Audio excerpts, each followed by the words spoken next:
जय Hind. Hello friends, कैसे हो आप सब लोग।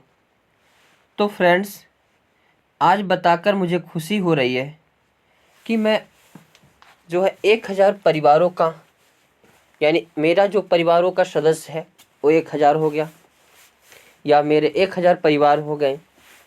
ये बताकर खुशी हो रही है कि आप लोगों का प्यार मिला और हम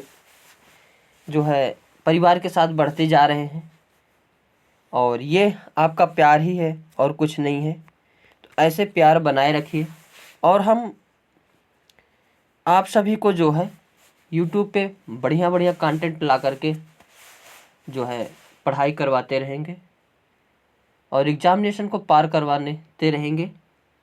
तो जो आज का सेशन होने वाला है एसएसटी के पार्ट 1 का जो भूगोल का पोर्शन है वो पार्ट 2 होने वाला है, और हमने भूगोल का जो पार्ट 1 है इसको अपलोड कर दिए हैं, तो उसको देख लेंगे। और इसके बाद अब देखते हैं भूगोल का पार्ट 2, क्योंकि ये इतना लंबा वीडियो बन जाएगा कि एक वीडियो में बनाना संभव नहीं है। मुझे लगता है करीब 7-8 घंटे के बन जाएंगे, लेकिन इतना पूरा है कि अगर एक बार बन गया वीडियो, एक बार देख लिए तो फिर दिक्कत नहीं होने वाला है, क्योंकि सारा कंटेंट एनसीईआरटी एससीईआरटी बेस है, और जो सीटेट में क्वेश्चन बनते हैं वो यही पॉइंट से ही बनते हैं। तो बिल्कुल कॉन्फिडेंस के साथ एक बार इसको लास्ट तक देखकर ज़रूर देखें और तब जाकर के पेपर दें। इसके पहले हम लोग वायुमंडल को देख लिए, वायुमंडल की संरचना को देख लिए, क्षोभ मंडल को देख लिए, समताप मंडल को देख लिए, मध्य मंडल को देख लिए, बाह्य मंडल को देख लिए, बहिर्मंडल को भी देख लिए थे पहले वाले वीडियो में। अब आज तापमापन से स्टार्ट करते हैं, और इसके आगे हम लोग देखते हैं तापमापन यानी टेम्परेचर। सूर्य से आने वाली वह ऊर्जा जिसे पृथ्वी रोक लेती है आयतन आपतन यानी सूर्य ताप कहलाती है। आपतन सूर्य ताप की मात्रा भूमध्य रेखा से ध्रुवों की ओर घटती है।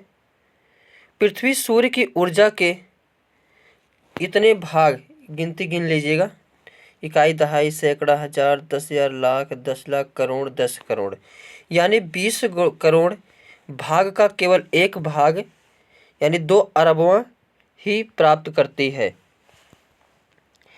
तापमान को मापने की मानक इकाई डिग्री सेल्सियस है।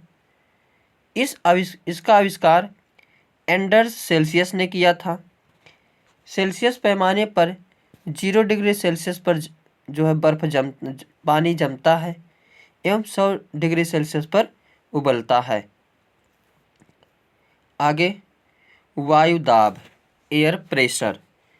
पृथ्वी की सतह पर वायु के भार द्वारा लगाया गया दाब वायु दाब कहलाता है। वायुमंडल में ऊपर की ओर जाने पर दाब तेजी से गिरने लगता है।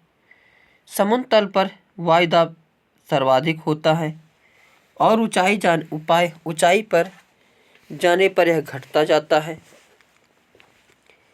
वायु दाब का क्षैतिज वितरण किसी स्थान पर उपस्थित वायु के द्वारा ताप द्वारा प्रभावित होता है। अधिक तापमान वाले क्षेत्रों में वायु गर्म होकर ऊपर उठती है। यह निम्न दाब क्षेत्र बनाता है। निम्न दाब बादल युक्त आकाश एवं नम मौसम के साथ जुड़ा होता है। कम तापमान वाले क्षेत्रों की वायु ठंडी होती है।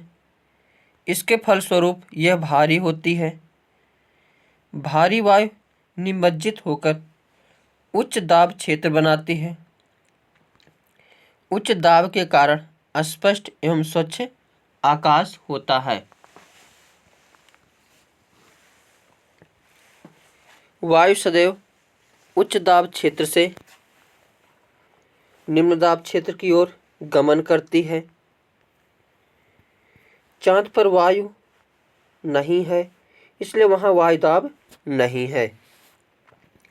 अंतरिक्ष यात्री जब चांद पर जाते हैं तो वे विशेष रूप से सुरक्षित हवा से भरी हुई अंतरिक्ष पोशाक पहने होते हैं।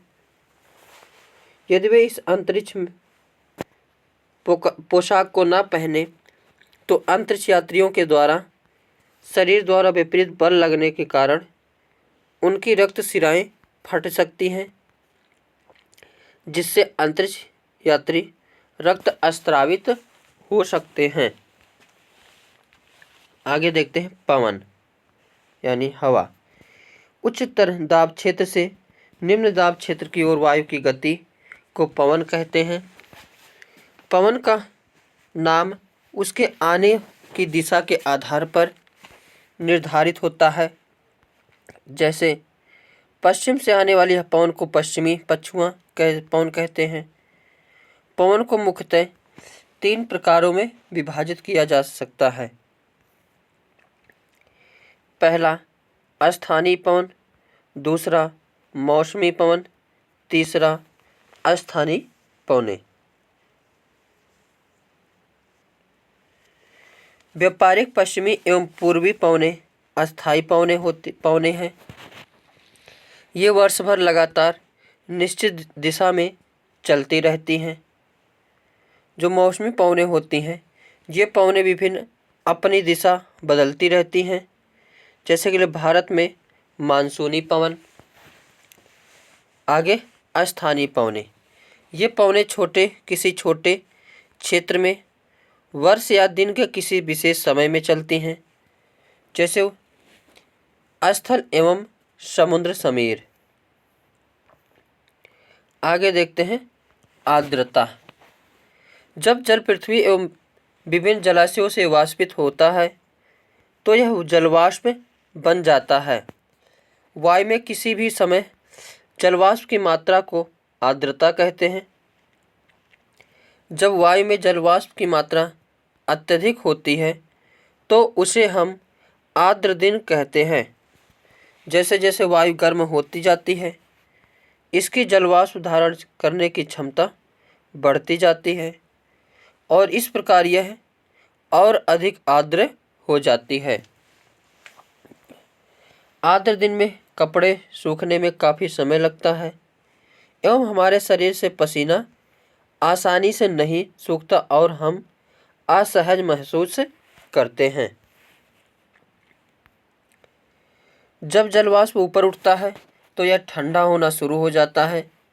जलवाष्प संघनित होकर जल की बूंदों बनाते हैं। बादल इन्हीं जल बूंदों का ही एक समूह होता है। जब जल की ये बूंदें इतना भारी हो जाती हैं कि वायु में तैर ना सके, तब ये वर्षण के रूप में नीचे आ जाती हैं। पृथ्वी पर जल के रूप में गिरने वाला वर्षण वर्षा कहलाता है। ज़्यादातर भौम जल वर्षा जल से ही प्राप्त होता है। पौधे जल संरक्षण में मदद करते हैं।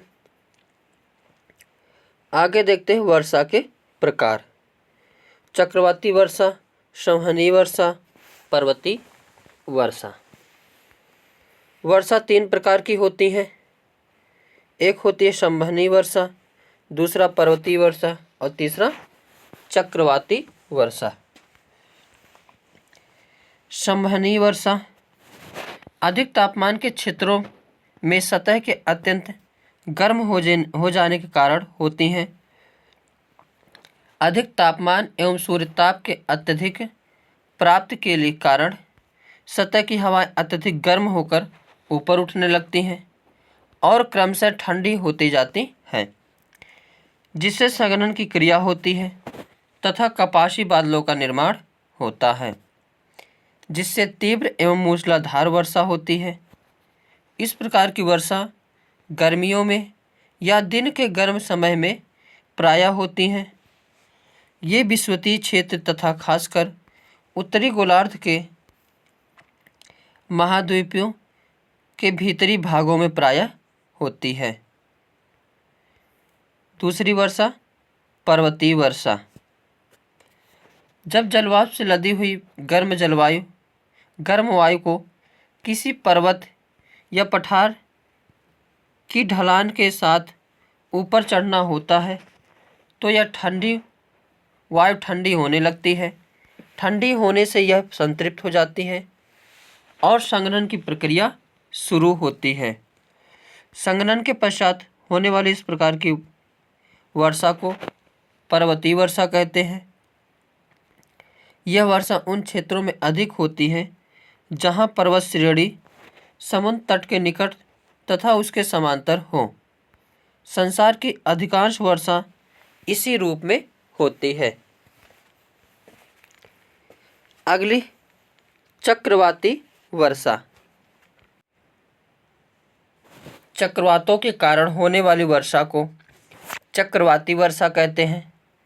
इस प्रकार की वर्षा शीतोष्ण कटिबंधीय चक्रवातीय क्षेत्रों में होती है। या चक्रवातों द्वारा होने वाली वर्षा को चक्रवाती या वाताग्रीय वर्षा कहते हैं। दो विपरीत स्वभाव वाली हवाएं जब आपस में टकराती हैं तो वाताग्र का निर्माण होता है। इस वाताग्र के सहारे गर्म वायु ऊपर की ओर उठती हैं और वर्षा होती है। यह वर्षा मुख्य रूप से मध्य एवं उच्च अक्षांशों में होती है। आगे, लवणता। 1000 ग्राम जल में मौजूद नमक की मात्रा होती है। महासागर की औसत लवणता 35 भाग प्रति 1000 ग्राम है। इजराइल के मृत सागर। इजराइल के मृत सागर में 340 ग्राम प्रति लीटर लवणता होती है। तैराक इसमें प्लव यानी फ्लोट कर सकते हैं क्योंकि नमक की अधिकता से इसे सघन बना देती है, जिससे व्यक्ति पानी में जो है डूबता नहीं है और पानी के ऊपर हमेशा जो है तैरता रहता है। 22 मार्च विश्व जल दिवस के रूप में मनाया जाता है, जब जल संरक्षण की विभिन्न विधियों को प्रबलित किया जाता है। आगे, महासागरीय परिसंचरण। ताल एवं झील के शांत जल के विपरीत महासागरीय जल हमेशा गतिमान रहता है। यह कभी शांत नहीं रहता। महासागरों की गतियों को इस प्रकार वर्गीकृत कर सकते हैं जैसे तरंगे, ज्वार भाटा एवं धाराएं। तूफान में तेज वायु चलने पर विशाल तरंगे उत्पन्न होती हैं। इनके कारण अत्यधिक विनाश हो सकता है। भूकंप, ज्वालामुखी उद्गार या जल के नीचे भूस्खलन के कारण महासागरीय जल अत्यधिक विस्थापित होता है। इसके परिणाम स्वरूप 15 मीटर तक की ऊंचाई वाली विशाल ज्वारीय तरंगे उठ सकती हैं, जिसे सुनामी कहते हैं। अब तक का सबसे विशाल सुनामी 150 मीटर मापा गया। ये तरंगे 700 किलोमीटर प्रति घंटे की से अधिक की गति से चलती हैं। 2004 में सुनामी से भारत के तटीय क्षेत्रों में अत्यधिक विनाश हुआ था। सुनामी के बाद अंडमान और निकोबार द्वीप समूह में इंदिरा पॉइंट डूब गया था। आगे, जब समुद्री सतह पर पवन बहती है तब तरंगे उत्पन्न होती हैं। जितनी ही तेज पवन बहती हैं, तरंगे भी उतनी ही बड़ी होती जाती हैं। आगे, ज्वार भाटा।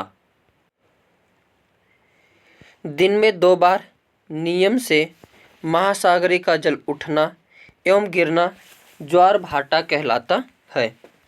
जब 2 सर्वाधिक ऊंचाई तक उठकर जल तट के बड़े हिस्से को डुबो देता है, तब उसे ज्वार कहते हैं। और जब जल अपने निम्नतम स्तर तक आ जाता है तो वह एवं तट से पीछे चला जाता है, उसे भाटा कहते हैं।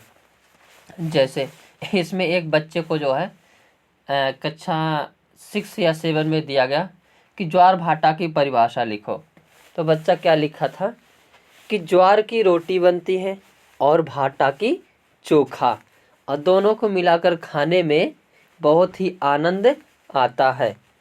तो ऐसा नहीं है, ज्वार भाटा समझ में आ गया। समुद्र में उठने वाली लहरों को ज्वार और बैठने वाली लहरों को भाटा। सूर्य एवं चंद्रमा के शक्तिशाली गुरुत्वाकर्षण बल के कारण पृथ्वी की सतह पर ज्वार भाटा आते हैं। जब पृथ्वी का जल चंद्रमा के निकट होता है उस समय चंद्रमा के गुरुत्वाकर्षण बल से जल आकर्षित होता है, जिसके कारण उच्च ज्वार आते हैं। पूर्णिमा एवं अमावस्या के दिनों में सूर्य, चंद्रमा एवं पृथ्वी तीनों एक सीध में होते हैं और इस समय सबसे ऊंचे ज्वार उठते हैं। इस ज्वार को बृहत ज्वार यानी स्प्राइंग टाइड्स कहते हैं। लेकिन जब चाँद अपने प्रथम एवं अंतिम चतुर्थांश में होता है तो चाँद एवं सूर्य का गुरुत्वाकर्षण बल विपरीत दिशाओं में से महासागरीय जल पर पड़ता है। परिणाम स्वरूप निम्न ज्वार भाटा आता है। ऐसे ज्वार को लघु ज्वार भाटा कहते हैं। वेरी वेरी इंपॉर्टेंट टॉपिक, महासागरीय धाराएं। महासागरीय धाराएं निश्चित दिशा में महासागरीय सतह पर नियमित रूप से बहने वाले जल की धाराएं होती हैं। महासागरीय धाराएं गर्म या ठंडी हो सकती हैं। गर्म महासागरीय धाराएं भूमध्य रेखा के निकट उत्पन्न होती हैं एवं ध्रुवों की ओर प्रवाहित होती हैं। ठंडी धाराएं ध्रुवों या उच्च अक्षांशों से उष्णकटिबंधीय या निम्न अक्षांशों की ओर प्रवाहित होती है। लेब्राडोर महासागरीय धाराएं शीत जलधाराएं हैं, जबकि गल्फ स्ट्रीम जलधाराएं गर्म जलधाराएं होती हैं। महासागरीय धाराएं किसी क्षेत्र के तापमान को प्रभावित करती हैं। गर्म धाराओं से स्थलीय सतह का तापमान गर्म हो जाता है। जिस स्थान पर गर्म एवं शीत जलधाराएं मिलती हैं वह स्थान विश्व भर में सर्वोत्तम मत्स्यन केंद्र क्षेत्र माना जाता है। जापान के आसपास एवं उत्तरी अमेरिका के पूर्वी तट इसके कुछ उदाहरण हैं। जहाँ गर्म एवं ठंडी जलधाराएं मिलती हैं वहाँ कुहरों का मौसम बनता है। आगे वनस्पति, प्राकृतिक वनस्पति। स्थल की ऊंचाई एवं वनस्पति की विशेषताएं एक दूसरे से संबंधित होती हैं। ऊंचाई में परिवर्तन के साथ जलवायु में परिवर्तन होता है तथा इसके कारण प्राकृतिक वनस्पति में भी बदलाव आता है। वनस्पति की वृद्धि तापमान एवं नमी पर निर्भर करती है। इसके अलावा यह ढाल एवं मिट्टी की परत की मोटाई जैसे कारकों पर भी निर्भर करती है। इन घटकों में अंतर के कारण किसी स्थान की प्राकृतिक वनस्पति की सघनता एवं प्रकार में भी परिवर्तन होता है। आमतौर पर प्राकृतिक वनस्पति को निम्न 3 मुख्य श्रेणी में वर्गीकृत किया जाता है। एक होता है वन, जो वृक्षों के लिए उपयुक्त तापमान एवं परिपूर्ण वर्षा वाले क्षेत्रों में उगते हैं। इन कारकों के आधार पर सघन एवं खुले वन विकसित होते हैं। घास स्थल, जो मध्यम वर्षा वाले क्षेत्र में विकसित होते हैं। कांटेदार झाड़ियाँ, कांटेदार झाड़ एवं झाड़ियाँ केवल शुष्क क्षेत्रों में पैदा होते हैं। आगे वन यानी फॉरेस्ट, उष्णकटिबंधीय वर्षा वन। सारे पॉइंट इंपॉर्टेंट है, हर एक पॉइंट को ध्यान देना है। इन वनों को उष्णकटिबंधीय वर्षा वन भी कहते हैं। ये वन भूमध्य रेखा एवं उष्णकटिबंध के पास पाए जाते हैं।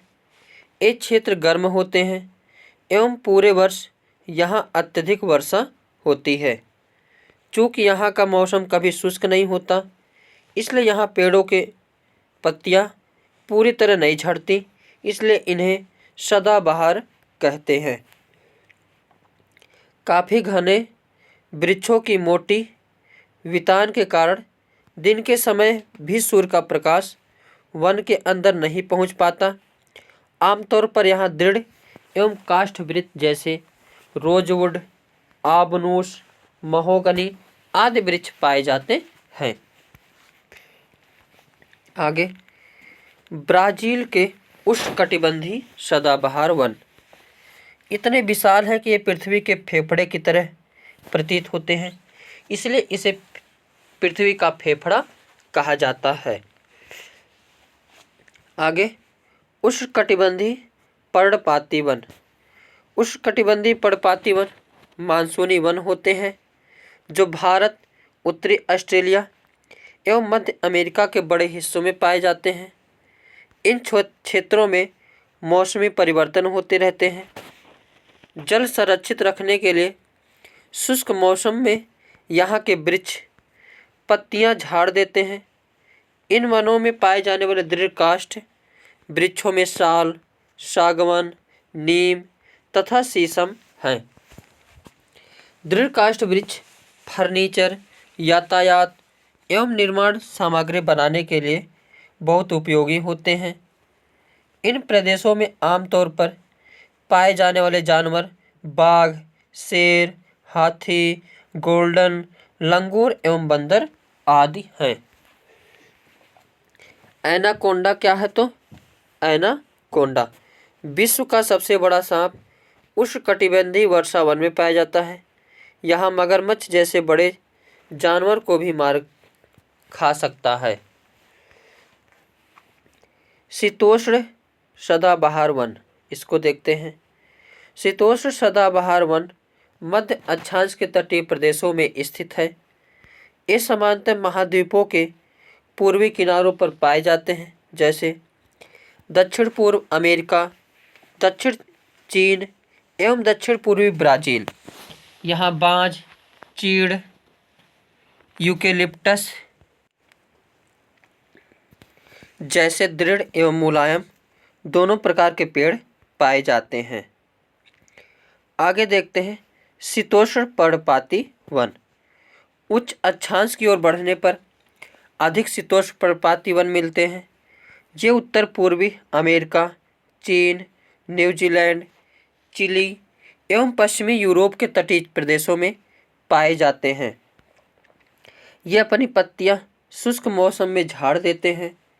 यहाँ पाए जाने वाले पेड़ हैं बांज, ऐस, बीच आदि। हिरण, लोमड़ी, भेड़िए यहाँ के आम जानवर हैं। फिजेंट तथा मोनाल जैसे पक्षी भी यहाँ पाए जाते हैं। भूमध्य सागरीय वृक्ष शुष्क ग्रीष्म ऋतु में स्वयं को ढाल लेते हैं। उनकी मोटी छाल एवं पत्तियां वाष्पोत्सर्जन को रोकती हैं। भूमध्य सागरीय प्रदेश को फलों की कृषि के कारण विश्व का फलोद्यान भी कहा जाता है। आगे शंकुधारी वन। शंकुधारी वन उत्तरी गोलार्ध के उच्च अक्षांशों में भव्य शंकुधारी वन पाए जाते हैं। इन्हें टैगा भी कहते हैं। ये वन अधिक ऊंचाई पर पाए जाते हैं। ये लंबे नरम काष्ठ वाले सदाबहार वृक्ष होते हैं। इन वृक्षों के काष्ठ का उपयोग लुगदी बनाने में किया जाता है, जो सामान्यतः अखबारी कागज बनाने के काम आती है। नरम काष्ठ का उपयोग माचिस एवं पैकिंग के लिए बक्से बनाने के लिए भी किया जाता है। चीड़, देवदार आदि इन वनों के मुख्य पेड़ हैं। सामान्यतः रजत लोमड़ी, मिक, ध्रुवी भालू जैसे जानवर पाए जाते हैं। आगे घास स्थल देखते हैं। उष्णकटिबंधीय घास स्थल ये वन भूमध्य रेखा के किसी भी तरफ उग जाते हैं। यह भूमध्य रेखा के दोनों ओर से उष्णकटिबंध क्षेत्रों में फैले हैं। यहाँ वनस्पतियाँ निम्न से मध्य वर्षा वाले क्षेत्रों में पैदा होती हैं। यह घास काफ़ी ऊंची, लगभग 3 से 4 मीटर की ऊंचाई तक बढ़ सकती है। अफ्रीका का समाना घास स्थल इसी प्रकार का है। समांतर रूप से उष्णकटिबंधीय घास स्थल में हाथी, जेब्रा, जिराफ, हिरण, तेंदुआ आदि जानवर पाए जाते हैं। आगे शीतोष्ण घास स्थल। ये मध्य अक्षांशीय क्षेत्रों और महाद्वीपों के भीतरी भागों में पाए जाते हैं। यहाँ की घास आमतौर पर छोटी एवं पौष्टिक होती है। शीतोष्ण प्रदेशों में समांतर जंगली भैंस, बाइसन, एंटीलोप पाए जाते हैं। कटीली झाड़ियाँ। ये शुष्क रेगिस्तान जैसे प्रदेशों में पाई जाती हैं। उष्णकटिबंधीय रेगिस्तान महाद्वीपों के पश्चिम किनारों पर पाए जाते हैं। तीव्र गर्मी एवं बहुत कम वर्षा के कारण यहाँ वनस्पतियों की कमी रहती है। विभिन्न प्रदेशों में घास स्थल विभिन्न नामों से जाने जाते हैं। वेरी वेरी इम्पॉर्टेंट ये है।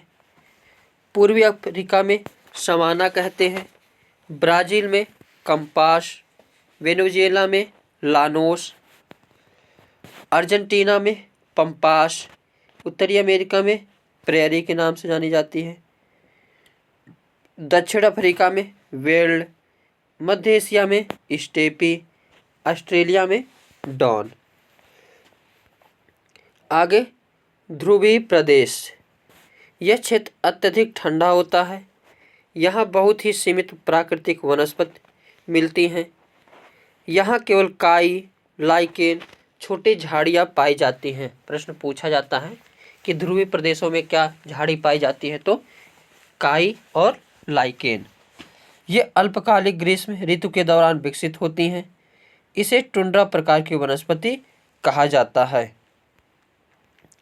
ये वनस्पतियाँ यूरोप, एशिया एवं उत्तरी अमेरिका के ध्रुवीय प्रदेशों में पाई जाती है।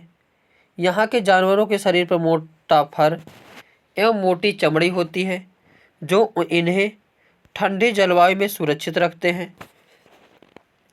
यहाँ पाए जाने वाले कुछ जानवर हैं जैसे सील, वालरस, कस्तूरी बैल, ध्रुवी उल्लू, ध्रुवी भालू और बर्फीली लोमड़ी। इन सभी का नाम याद रखना है और इन्हीं सब नाम से ही पूछ लिए जाते हैं कि ध्रुवीय प्रदेशों में कौन से झाड़ी पाई जाती है, वृक्ष पाए जाते हैं, ध्रुवीय प्रदेशों में कौन से जानवर पाए जाते हैं। ये सब प्रश्न पूछे जाते हैं। आगे बस्तियाँ यानी सेटलमेंट्स। वे स्थान जहाँ भवन अथवा बस्तियाँ विकसित होती हैं उसे बसाव स्थान यानी साइट कहते हैं। आदर्श बसाव स्थान के चयन के लिए प्राकृतिक दशाएं, अनुकूल जलवायु होनी चाहिए, जल की उपलब्धता होनी चाहिए, उपयुक्त भूमि, उपजाऊ मिट्टी होनी चाहिए। गांव ग्रामीण बस्ती होती है जहां लोग कृषि, मत्स्य पालन, वानिकी, दस्तकारी एवं पशुपालन संबंधी कार्य करते हैं। ग्रामीण बस्ती सघन या प्रकीर्ण हो सकती है। सघन बस्तियों में घर पास पास बने होते हैं। आगे प्रकीर्ण बस्तियां में लोगों के घर दूर दूर व्यापक क्षेत्र में फैले होते हैं। इस प्रकार की बस्तियां मुख्यतः पहाड़ी क्षेत्रों, घने जंगल एवं अति विषम जलवायु क्षेत्रों में पाई जाती है। आगे गर्म जलवायु वाले क्षेत्रों में मिट्टी की मोटी दीवार वाले घर पाए जाते हैं जिनकी छतें फूस की बनी होती हैं। स्थानीय सामग्री जैसे पत्थर, पंक, चिकनी मिट्टी, तृण आदि का उपयोग घर बनाने में किया जाता है। नगरीय बस्तियां में नगर छोटी एवं शहर उनसे बड़ी बस्तियां होती हैं। नगरीय क्षेत्रों में लोग निर्माण, व्यापार एवं सेवा क्षेत्रों में कार्यरत होते हैं। आगे, ऋतु प्रवास। लोगों के मौसमी आवागमन को ऋतु प्रवास कहते हैं। जो लोग पशु पालते हैं वे मौसम में परिवर्तन के अनुसार नए चारागाहों की खोज में निकल जाते हैं। आगे, दक्षिणी अमेरिका के एंडीज पर्वत के क्षेत्र में लामा का उपयोग उसी तरह होता है जैसे तिब्बत में याक का उपयोग होता है। परिवहन। परिवहन के 4 मुख्य साधन हैं: सड़क मार्ग, रेल मार्ग, जल मार्ग एवं वायु मार्ग। भारत में अनेक राष्ट्रीय एवं राज्य मार्ग हैं। भारत में एक्सप्रेसवे का निर्माण नवीनतम है। स्वर्ण चतुर्भुजीय महामार्ग दिल्ली, मुंबई, चेन्नई और कोलकाता को जोड़ता है। प्रश्न पूछा जाता है कि स्वर्ण चतुर्भुज या स्वर्णिम चतुर्भुज कितने महानगरों को जोड़ता है? तो 4, दिल्ली, मुंबई, चेन्नई और कोलकाता। जायनिंग से लहासा के बीच चलने वाली रेलगाड़ी समुद्र तल से 4000 मीटर की ऊंचाई पर चलती है, जिसका सबसे ऊंचा बिंदु समुद्र तल से 5072 मीटर है। जलमार्ग मुख्यतः 2 प्रकार के होते हैं: अंतर्देशीय जलमार्ग एवं समुद्री मार्ग। अंतर्देशीय जलमार्ग क्या होते हैं? तो नाव्य नदियों एवं झीलों का उपयोग अंतर्देशीय जलमार्ग के लिए होता है। कुछ महत्वपूर्ण अंतर्देशीय जलमार्ग हैं: गंगा ब्रह्मपुत्र नदी तंत्र, उत्तरी अमेरिका में ग्रेट लेक एवं अफ्रीका में नील नदी। समुद्री मार्ग। समुद्री एवं महासागरीय मार्गों का उपयोग सामान्यतः व्यापारिक माल एवं सामान को एक देश से दूसरे देश में पहुंचाने के लिए करते हैं।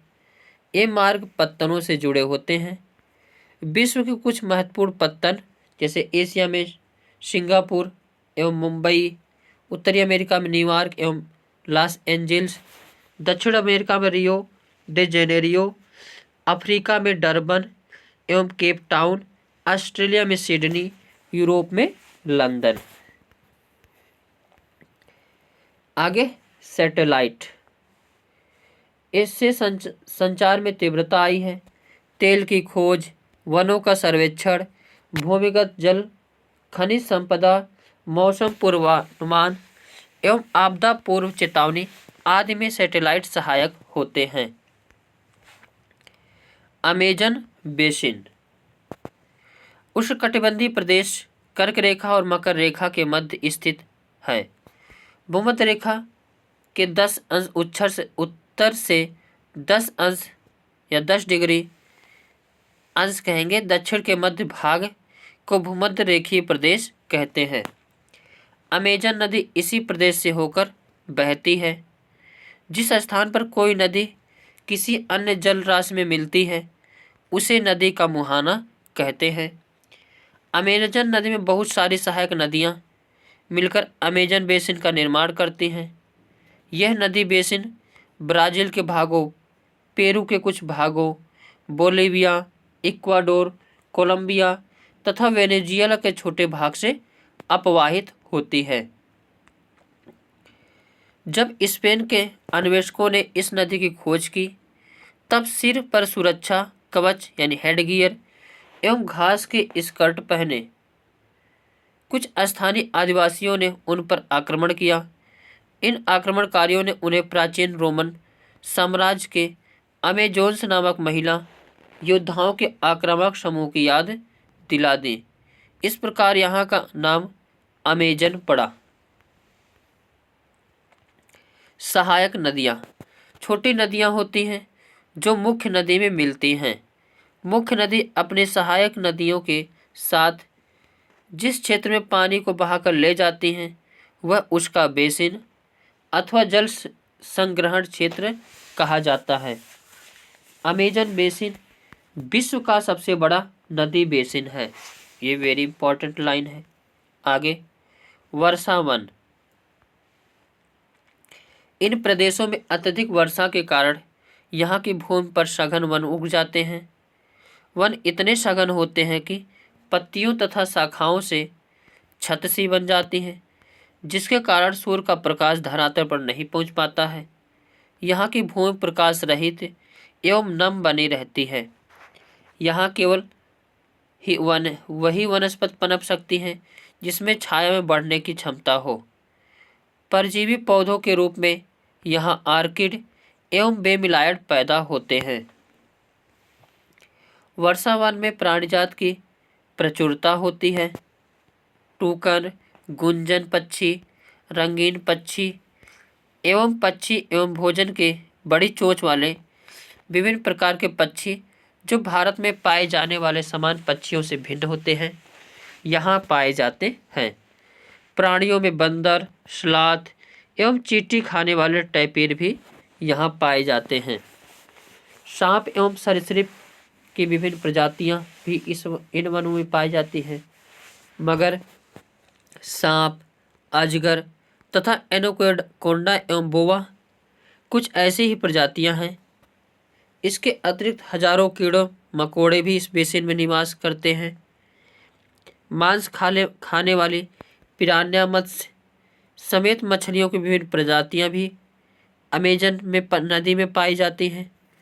इस प्रकार जीवों में विविधता की दृष्टि से यह बेसिन असाधारण रूप से समृद्ध है। वर्षावन अत्यधिक मात्रा में घरों के लिए लकड़ी प्रदान करते हैं। कुछ परिवार मधुमक्खी के छत्ते के आकार वाले छप्पर के घरों में रहते हैं, जबकि कुछ लोग मलोका कहे जाने वाले अपार्टमेंट जैसे घरों में रहते हैं, जिनकी छत तीव्र ढलान वाली होती है। ब्रोमीलायड एक विशेष प्रकार का पौधा होता है जो अपनी पत्तियों में जल को संचित रखता है। मेढक जैसे प्राणी इन जल के पॉकेट का उपयोग अंडा देने के लिए करते हैं। आगे गंगा ब्रह्मपुत्र नदी बेसिन। गंगा ब्रह्मपुत्र बेसिन में जीवन। गंगा तथा ब्रह्मपुत्र की सहायक नदियां मिलकर भारतीय उपमहाद्वीप में गंगा ब्रह्मपुत्र बेसिन का निर्माण करती हैं। घाघरा, सोन, चंबल, गंडक, कोसी जैसी गंगा की सहायक नदियां एवं ब्रह्मपुत्र की सहायक नदियां इसमें अपवाहित होती हैं। गंगा एवं ब्रह्मपुत्र के मैदान, पर्वत एवं हिमालय के गिरिपाद तथा सुंदरवन डेल्टा इस बेसिन की मुख्य विशेषताएं हैं। मैदानी क्षेत्र में अनेक चाप झील पाई जाती हैं। पश्चिम बंगाल एवं असम में चाय के बागान मिलते हैं। बिहार एवं असम के कुछ भागों में सिल्क के कीड़ों का संवर्धन कर सिल्क का उत्पादन किया जाता है। डेल्टा क्षेत्र मैंग्रोव वन से घिरा है। उत्तराखंड, सिक्किम एवं अरुणाचल प्रदेश की ठंडी जलवायु एवं तीव्र ढाल वाले भागों में चीड़, देवदार एवं फर जैसे शंकुधारी पेड़ पाए जाते हैं। जनसंख्या घनत्व का अर्थ है 1 वर्ग किलोमीटर क्षेत्र में रहने वालों की संख्या। उदाहरण के लिए उत्तराखंड की जनसंख्या घनत्व 189 है, जबकि पश्चिम बंगाल का 1029 तथा बिहार का 1102। सबसे ज़्यादा जनघनत्व कहाँ है तो बिहार में। आगे वेदिकाएं का निर्माण खड़ी ढलानों पर समतल सतह बनाकर कृषि करने के लिए होता है। ढलान को इसलिए हटाया जाता है कि जल का प्रवाह तीव्रता से ना हो। सार्वभौमिक स्वच्छता कवरेज प्राप्त करने और स्वच्छता पर ध्यान केंद्रित करने के प्रयासों में तेजी लाने के लिए भारत के प्रधानमंत्री ने 2 अक्टूबर 2014 को स्वच्छ भारत मिशन प्रारंभ किया। ये वेरी इंपॉर्टेंट है, पूछ सकता है। आगे सहारा रेगिस्तान, यह विश्व का सबसे बड़ा रेगिस्तान है। यह लगभग 8.54 वर्ग किलोमीटर के क्षेत्र में फैला हुआ है। सहारा रेगिस्तान 11 देशों से घिरा हुआ है। ये देश हैं अल्जीरिया, चाड, मिस्र, Libya, Mali, Mauritania, Morocco, Niger, Sudan, Tunisia एवं पश्चिमी सहारा। सहारा रेगिस्तान एक समय में पूर्णतः हरा भरा मैदान था। सहारा की गुफाओं से प्राप्त चित्रों से ज्ञात होता है कि यहाँ नदियाँ तथा मगरमच्छ पाए जाते थे। हाथी, शेर, जिराफ, शुतुरमुर्ग, भेड़, पशु एवं बकरियाँ सामान्य जानवर थे, परंतु यहाँ की जलवायु परिवर्तन ने इसे बहुत गर्म व शुष्क प्रदेश में बदल दिया। सहारा के अल अजीजिया क्षेत्र में, जो त्रिपोली लीबिया के दक्षिण भाग में स्थित है, यहाँ का सबसे अधिक तापमान 1922 में 57.7 डिग्री सेल्सियस दर्ज किया गया था। वनस्पति जात एवं प्राणी जात। सहारा रेगिस्तान के वनस्पतियों में कैक्टस, खजूर के पेड़ एवं एकेसिया पाए जाते हैं। यहाँ कुछ स्थानों पर मरुद्यान खजूर के पेड़ों से घिरे हरित द्वीप पाए जाते हैं। ऊंट, लकड़बग्घा, सियार, लोमड़ी, बिच्छू, सांपों की विभिन्न जातियाँ एवं छिपकलियाँ यहाँ के प्रमुख जीव जंतु हैं। विभिन्न समुदायों को लोग। सहारा रेगिस्तान के कष्टकारी जलवायु में भी विभिन्न समुदायों को लोग निवास करते हैं, जो भिन्न भिन्न क्रियाकलापों में भाग लेते हैं। इनमें बेदुइन एवं तुआरेग भी शामिल है। चलवासी जनजाति, ये लोग बकरी, भेड़, ऊंट एवं घोड़े जैसे पशुधन को पालते हैं। आगे नील घाटी। सहारा में मरुद्यान एवं मिस्र में नील घाटी लोगों को निवास में मदद करती है। यहाँ जल की उपलब्धता होने से लोग खजूर पेड़ उगाते हैं। यहाँ चावल, गेहूँ, जौ एवं सेब जैसी फसलें भी उगाई जाती है। मिस्र में उगाए जाने वाली कपास पूरे विश्व में प्रसिद्ध है। आगे देखते हैं खनिज। तेल की खोज संपूर्ण विश्व में अत्यधिक मांग वाले इस उत्पाद का अल्जीरिया, लीबिया एवं मिस्र में होने के कारण सहारा रेगिस्तान में तेजी से परिवर्तन हो रहा है। इस क्षेत्र में प्राप्त अन्य महत्वपूर्ण में लोहा, फास्फोरस, मैग्नीज एवं यूरेनियम सम्मिलन है। मरुद्यान क्या होते हैं? तो जब रेत को पवन उड़ा ले जाती है तो वहाँ गर्त बन जाता है, और जहाँ गर्त में भूमिगत जल सतह पर आ जाता है वहाँ मरुद्यान बनते हैं। ये क्षेत्र उपजाऊ होते हैं, लोग इनके आसपास निवास करते हैं एवं खजूर के पेड़ अथवा अन्य फसलें उगाते हैं। कभी कभी यह मरुद्यान असमान रूप से बड़ा हो जाता है।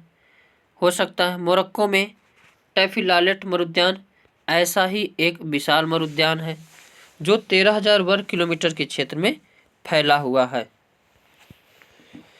ठंडा रेगिस्तान, the cold desert, Ladakh. Jammu एवं कश्मीर के पूर्व में बृहद हिमालय में स्थित लद्दाख एक ठंडा रेगिस्तान है।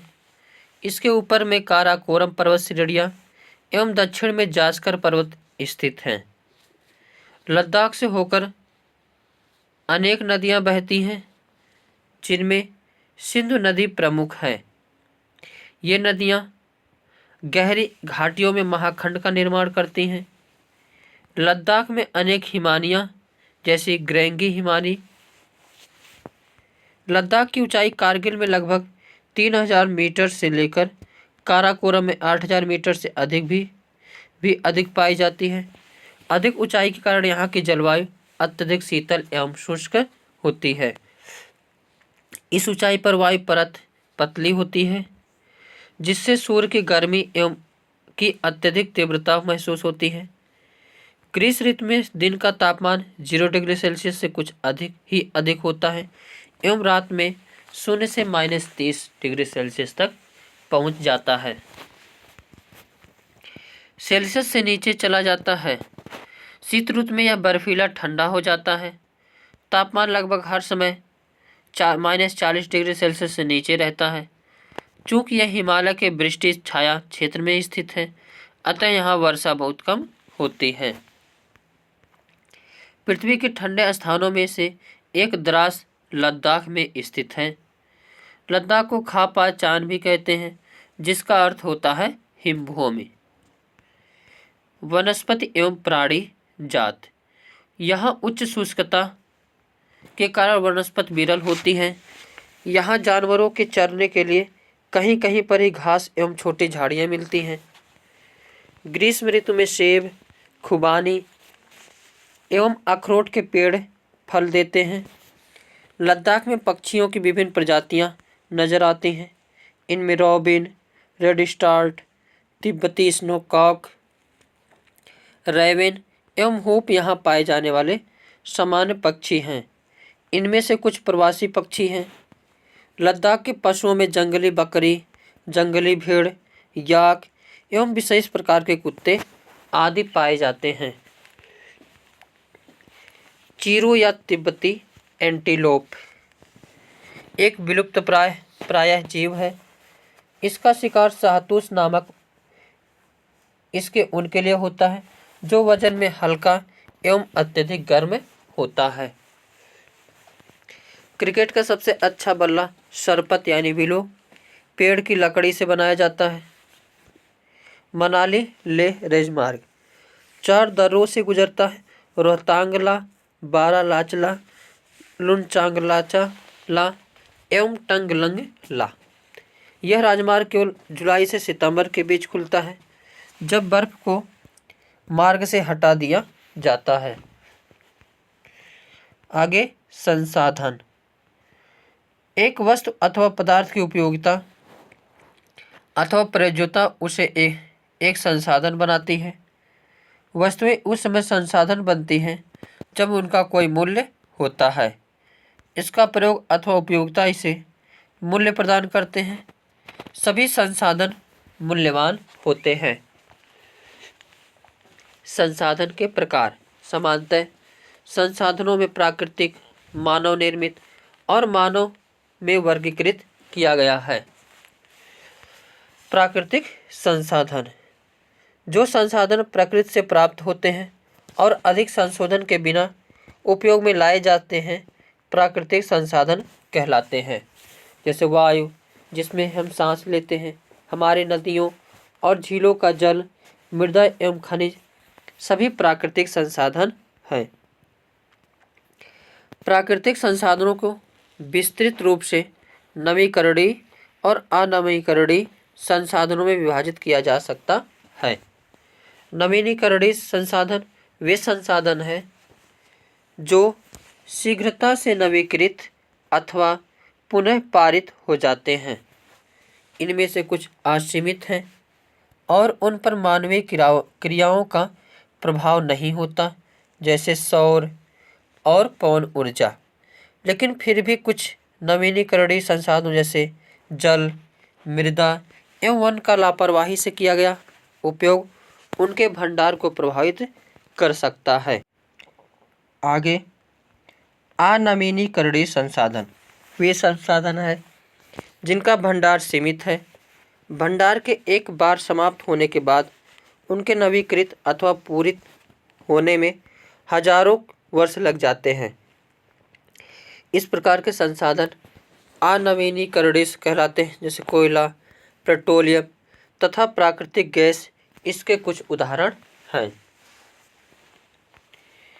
प्राकृतिक संसाधनों का वितरण भूभाग, जलवायु, ऊंचाई जैसे अनेक भौतिक कारकों पर निर्भर करता है। पृथ्वी पर इन कारकों में विभिन्नता होने के कारण संसाधनों का वितरण असमान है। आगे मानव निर्मित संसाधन। लोग प्राकृतिक संसाधनों का उपयोग पुल, सड़क, मशीन और वाहन बनाने में करते हैं, जो मानव निर्मित संसाधन के नाम से जाने जाते हैं। प्रौद्योगिकी भी एक मानव निर्मित संसाधन है। मानव संसाधन लोग और अधिक संसाधन बनाने के लिए प्रकृति का सबसे अच्छा उपयोग तभी कर सकते हैं जब उनके पास ऐसा करने का ज्ञान, कौशल तथा प्रौद्योगिकी उपलब्ध हो। इसलिए मनुष्य एक विशेष प्रकार का संसाधन है, अतः लोग मानव संसाधन कहते हैं। शिक्षा और स्वास्थ्य लोगों को बहुमूल्य संसाधन बनाने में मदद करते हैं। अधिकांश संसाधनों के निर्माण में समर्थ होने के लिए लोगों के कौशल में सुधार करना मानव संसाधन विकास कहलाता है।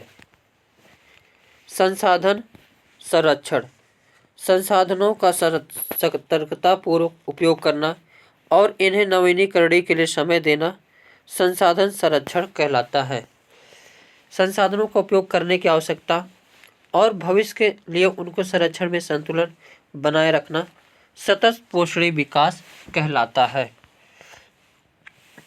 सतत पोषणीय विकास के कुछ सिद्धांत: जीवन के सब रूपों का आदर और देखभाल, मानव जीवन की गुणवत्ता को बढ़ाना, पृथ्वी की जीवन शक्ति और विविधता का संरक्षण करना, प्राकृतिक संसाधनों के ह्रास को कम से कम करना, पर्यावरण के प्रति व्यक्तिगत व्यवहार और अभ्यास में परिवर्तन, समुदायों को अपने पर्यावरण की देखभाल करने योग्य बनाना।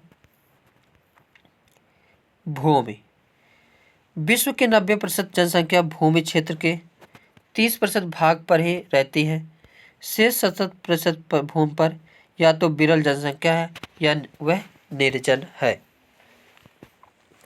भूमि उपयोग, भूमि का उपयोग विभिन्न कार्यों के लिए किया जाता है, जैसे कृषि, वानिकी, खनन, सड़कों और औद्योगिक की स्थापना।